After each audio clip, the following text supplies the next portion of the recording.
Floyd, thanks so much for joining us. Excited to hear you talk about guerrilla marketing. Everyone, we have a hard stop, regrettably, at 30 minutes. If you have questions, please drop them in the Q&A. That's the icon at the bottom. If Floyd's unable to get to them, we'll drop in an email address so you can just shoot an email directly. Sounds good. That said, Floyd, I'm going to mute myself and stop my video. The floor is yours. Enjoy. Hello, everyone. Welcome. I appreciate you coming to see the talk in such difficult times, right? When I was talking to PSFK about doing this session, I felt like what I had to say was a little redundant, really, given the times. But then I thought, actually, guerrilla marketing and guerrilla thinking could be really useful. You know, it's about tenacity, about fighting against the odds, about using the resources around you to the best of their ability. Most of all, it's about using your imagination above financial spend. So there could be some lessons here that I hope will be useful to you, even given these kind of terrifying times and the fiscal problems we're probably all facing.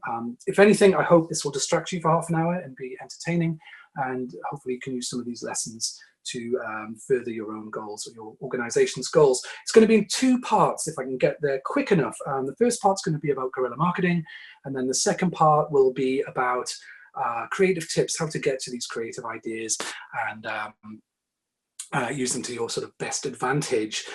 My name's Floyd. I am a creative director. I've been doing it for 20 years, and I was the first member of Europe's first guerrilla marketing agency, an experiential agency, a group called Cunning Stunts. And now I live in New York City. I'm currently speaking to you from the Catskills. I hope you're happy and comfortable wherever you are today, and welcome again. Just to give you a little background of where and how the agency started, back in Britain, there used to be, can you believe, 4 television channels, and I'm not that old. And those 4 channels had 2 commercial channels. There was a handful of newspapers, some out-of-home advertising and things like that. So if you were a brand, you could reach a big audience very quickly just simply by spending money. Then, of course, it all changed almost overnight with the explosion of satellite television, the internet, and everything else that went with that. So it went from a few channels to thousands of channels. And in each of those channels, you had many thousands of brands trying to vie for your attention. So it became harder for them to reach a large audience because that audience had fragmented across all these channels. And now with social media, the brands are joined on almost a level playing field with everybody else, the billions, right, who all have something to say. They want to share, get attention, get likes, and all of that. So you have a huge amount of informational clutter, which we need to try and cut through. And guerrilla marketing is really about trying to do that by cutting through clutter using imagination and kind of novelty, I suppose. Lots of definitions for guerrilla marketing. My definition would be as follows, and this isn't necessarily definitive, but it's about inventing your own media space or infiltrating existing media channels. And I use the word infiltrating purposefully here. It's not about buying media space. That's absolutely not the spirit of guerrilla marketing. It's about trying to hack them benignly and try and earn permission to be in those spaces without paying a big fee. I'm going to take you through some case studies of my own. Not to try and sell anything to you, but because I was there, I can answer questions and give you an insider kind of look at how they were produced. And as I was doing this presentation, I thought, I wondered where guerrilla marketing really started. We didn't invent it. We were the first specialist agency, but we didn't invent it. So I looked back to ancient Greece. So back in those days, there was a very robust commercial sector like there is today, but not quite as robust, obviously, although I don't know given the times. But there was many merchants trying to sell wares, and they would advertise their wares on notice boards outside of civic centres. And there was one group of people who had wares to sell or services to sell that couldn't use those notice boards, and they were the prostitutes of the time. A profession as old as humankind, right? They still had to make business. So they thought of a novel way of promoting themselves and attracting their target audience to try their services. And it was very much in the spirit of guerrilla marketing. So this was the first one I could find to kind of demonstrate this kind of thinking. They would carve in Greek the words "follow me" in the bottom of their sandals and walk past their sort of audience on the beach or in the sandy environs of ancient Greece, and people would see "follow me" written there, and they would follow that person to go and indulge in their services, right? And obviously they didn't have Havaianas flip-flops, they were wooden. But I thought that was pretty wonderful, very, very inventive, and very much the spirit of guerrilla marketing. So maybe the ancient Greeks invented guerrilla marketing. Let's go into the future a little bit. I love this example. This is a guy called Richard Daly. And if you imagine, if you will, a cozy Irish pub in Dublin, the rain pouring outside, and Richard was a successful theatre owner, and he was talking about literacy and how he was bringing it to the people and how good he was at this and how successful he was. And his partner, sipping on a Guinness, which was invented in 1759, said to him, okay, if you're so good at this, I challenge you, I bet you that you can't introduce a brand new word overnight in this town. Now, Richard had considerable resources. He could have put on a show, he could have advertised in the papers the next day, but instead he went and spoke to a large group of street urchins, or as we call them today, brand ambassadors, and gave them each a piece of chalk. And he gave them a word to write, a completely new word. He said, I want this on everything, the sidewalks, the buildings, the trees, the walls, everything. And they went out and wrote the word quiz, which of course we know very well today due to Mr. Daly's endeavors. So that was a great piece of graffiti, branding, guerrilla marketing, and we'll return to graffiti as a marketing tool in a little while. Sometimes it's called brandalism, which I quite like, and we'll return to this subject quickly in a little while. But I wanted to talk about some personal case studies that might be interesting. This is, I was fortunate enough to be on the small team that launched Mini Cooper many years ago in London, the first place that it launched. There was 10 of us on my team. I was a creative director and the rest of us were creatives and so on. And there was 3 people on the client team, 3 young women who were kind of very, very brave. BMW didn't know this car was going to be successful. It was an experiment. So we were all in the spirit of experiment and play and new frontiers. And they liked our work as a publicity stunt company, Guerrilla company, and asked us to launch the car.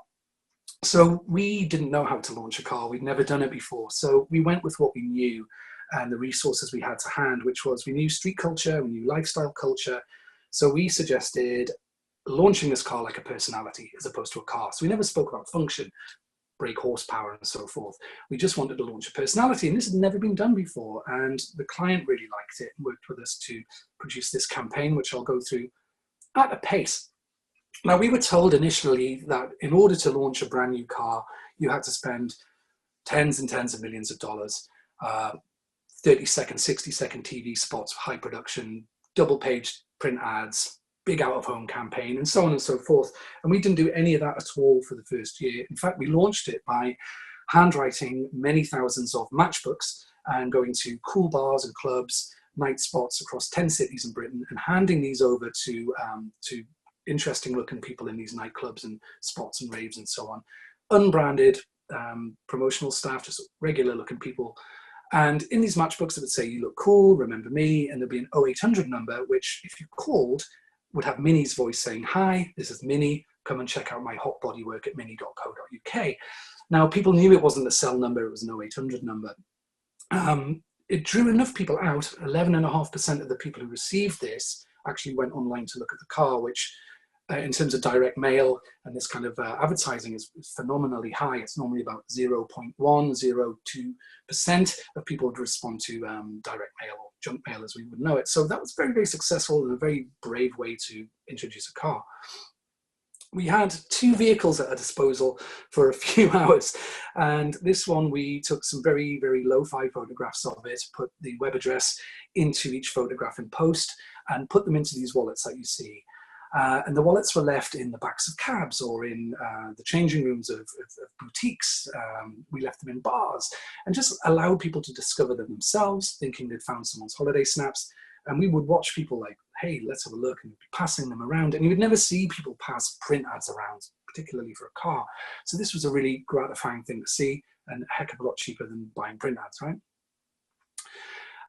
We went out to do events and created these kind of fiberglass mini car molds, and we made these sandcastles, life-size, of the car, and put them all across beaches in Europe and in Britain, and we just left them there. We didn't leave any overt branding as such, and people just really loved it. The car was new, so it was very novel, and people loved to look at it and take pictures of it and talk about it, and of course beat it to a pulp if they wanted. And it was just a really interesting way of advertising their car and showing it off in 3 dimensions.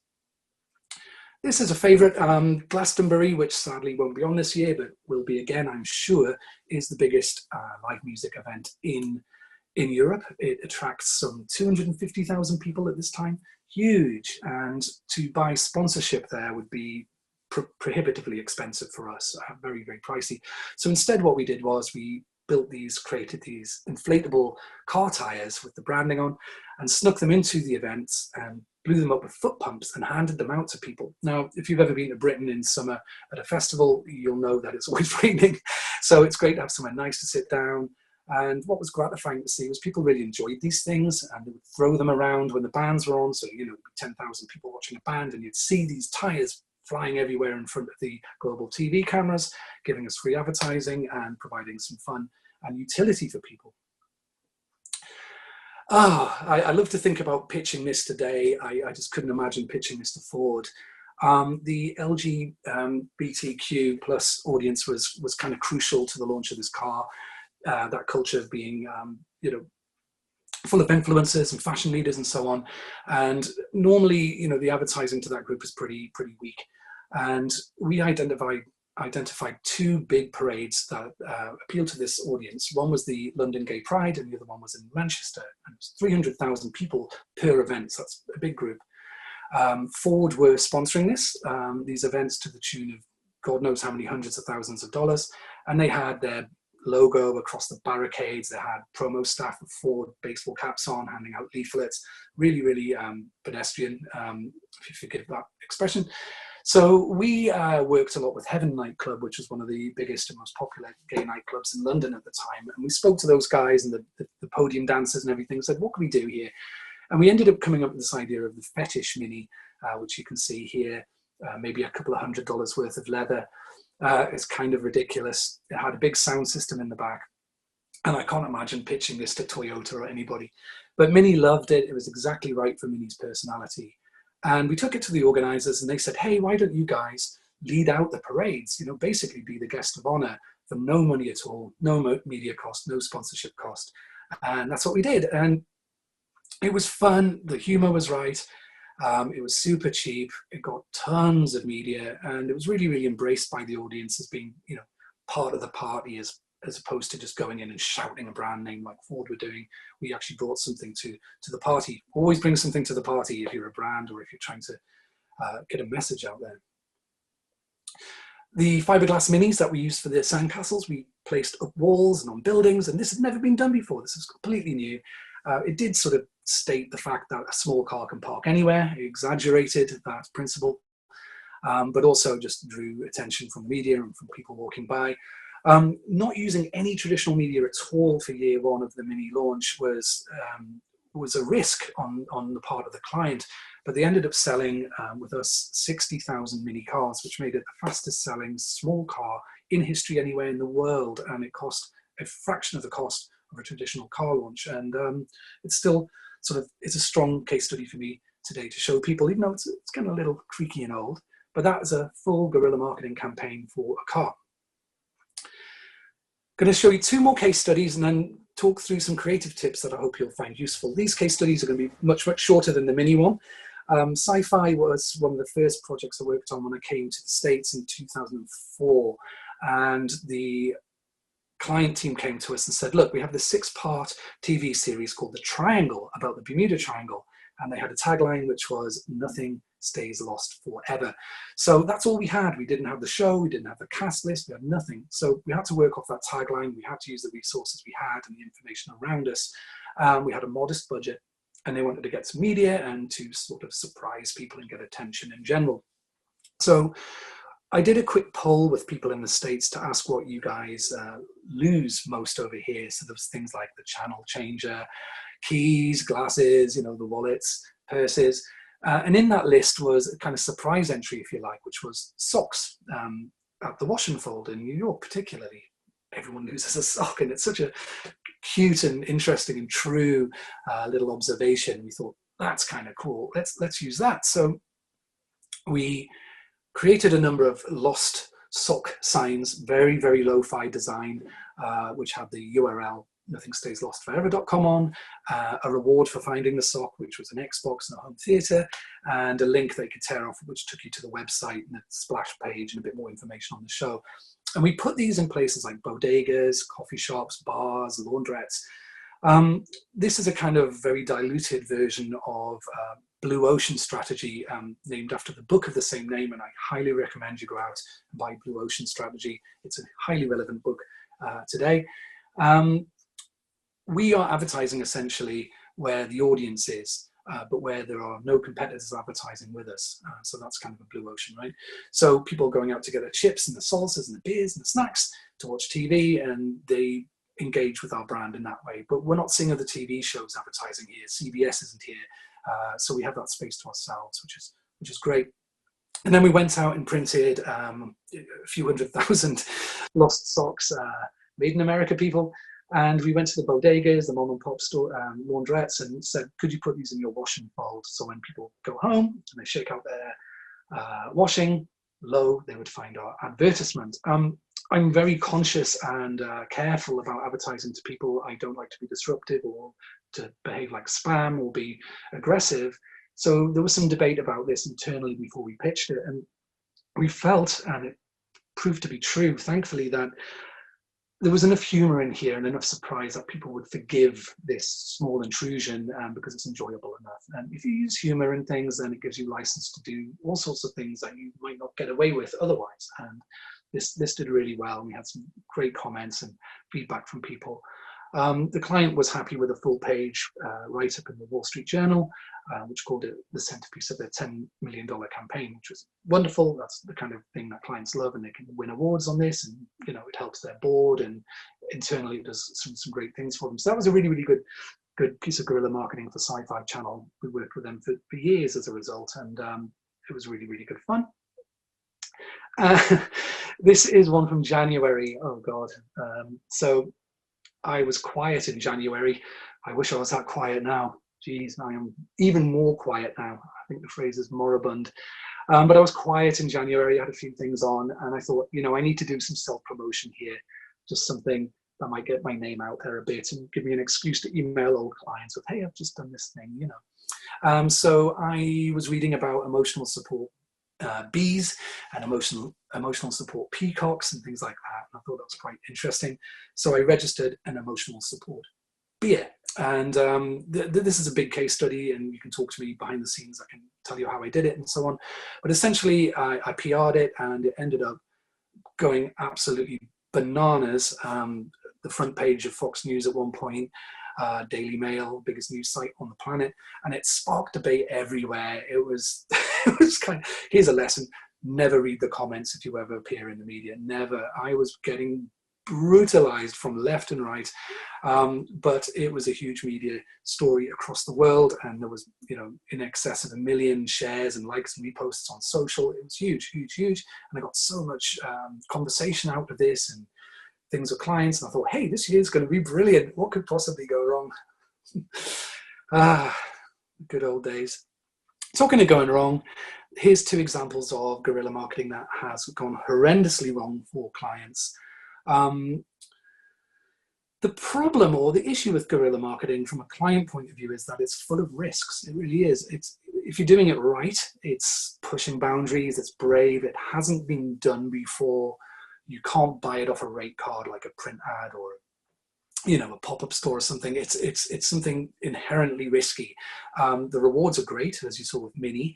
You can run rings around bigger competitors with more money and more resources because you're taking more risks, you're more nimble, you're using your imagination in a stronger way, but it can go wrong. So let's have a look at 2 examples quickly of things going pear-shaped. So this is brandalism, basically, if you like to call it that. This was from Sony PlayStation, and if you remember our friend Richard Daly from Dublin, it's kind of a modern version of that. So they took it upon themselves to graffiti 10 or more American cities with these characters featuring the PlayStation Portable gaming device as a part of the artwork. I mean, PlayStation has every single right to use street media, to use youth media, lifestyle media. It's earned that right over a decade or more of working in that space and earning respect from people. The first PlayStation was beloved by graffiti writers, skaters, street people, gamers, and they really deserved that, but they misstepped here. They went out and used spaces where graffiti writers would normally be and put their brand there, and it really backfired. Graffiti writers hated it because there was no real graffiti artist behind this that they could identify. It was co-opting space they could have used for illegal work. And basically they felt like it was a big brand muscling in on their space without being invited to. So they kind of misstepped. It got a lot of negative press, and of course, you know, the powers that be and the authorities and people that lived around this stuff also hated it. So they basically pissed off everybody. It's all right to annoy some people if you're appealing to your market, but this annoyed everybody. So it's a fine line, and how you walk that fine line is really quite a nuanced thing. You have to use your gut often, and talking to a lot of people is also a good idea. Do your research. The biggest PR guerrilla marketing disaster possibly of all time is this for the Cartoon Network and Adult Swim. And the concept was sound. They wanted to use the then new light bright LEDs to create this character from the show and put it into a magnetic box and put that box on pieces of street furniture, right? And then light it at night so everyone could see it. As part of that thinking, they thought, well, bridges are a great place to put these things. Millions of people pass under bridges, and this was focused on Boston. So that's what they did. They went out overnight and put a bunch of these things around the place ready to be lit up with a timer at night so you could see this character and create buzz and interest. Unfortunately for them, this was post 9/11 and there was some sensitivity, and some citizens saw this box and called the police and said, I don't know what this is, but there's a box with a huge battery and wires and stuff going on. It wasn't there yesterday. And lo and behold, Boston was closed down. The results of which was the entire city was brought to a standstill. There was sackings, there was resignations, there was hand-wringing on the news. There was $2 million worth of kind of compensation fees paid to the police in the city for the disruption. Worse than all of that, it frightened people. It really unsettled people, and that's not cool. Many years later, I actually met the client and over drinks informally. And I kind of said to them, look, were you secretly pleased at this? I mean, you got global media coverage for your TV show for what, $2 million plus the production. And that question was met with a wry and enigmatic smile. So take that for what it's worth, but it's not something I would agree with. I think frightening people is kind of not what you want to be doing when you're just trying to sell something. All right, are you still with me? Another 10 minutes, I think, 15 minutes maybe. I'm going to change pace. I'm going to talk about some of the ingredients that go into a brainstorm or a creative session, or you know, the sort of the elements that go into making a good idea. This is kind of drawn from 20 years of experience. It's not definitive. There's lots of different things that can go towards making a creative idea sing. But here's some ideas that can work for you as an individual, or if you're running teams, or if you're part of a team, you might want to bear some of these in mind. And if some of them are a bit obvious, they may be, so apologies in advance. But I find these to be crucial personally. First and foremost, creative ideas in my realm are about providing solutions to a problem. And that problem has to be well stated. I have worked on hundreds and hundreds of briefs over the years, and sometimes I will get one piece of paper. Someone like BBH, the ad agency, might do that. I have clients who understand this, and they will give you one piece of paper and some supporting materials maybe. It's clear, there's one insight, there's one ask, you know, one piece of information they want to communicate. They know how they want to communicate it, the tone, who they want to speak to, and it's clear. And I find that better to deal with. Sometimes, I kid you not, I've had briefings that have come from 3 different people at a big organization.